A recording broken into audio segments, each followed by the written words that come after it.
లలిత news కి స్వాగతం. పిల్లలు వద్దు, ప్రియుడు ముద్దు. ప్రియుడు కోసం ముగ్గురు కన్నబిడ్డలను అత్యంత పాశవికంగా హత్య చేసిన రజితను పోలీసులు అరెస్ట్ చేశారు. ఆమెతో పాటు ప్రియుడు శివను సంగారెడ్డి సెంట్రల్ జైలుకు తరలించారు.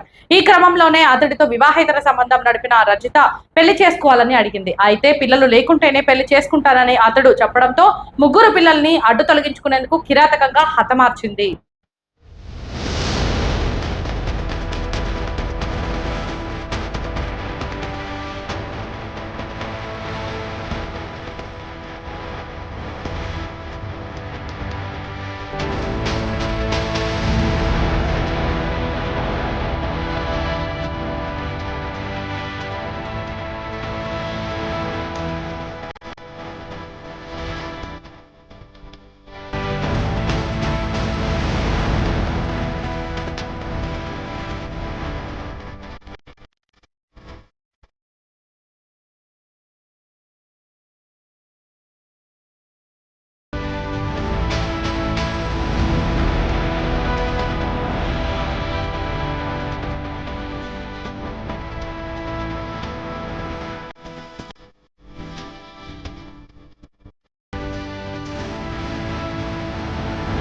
మరిన్ని అప్డేట్స్ కోసం మా ఛానల్ ని సబ్స్క్రైబ్ చేయండి. ధన్యవాదాలు.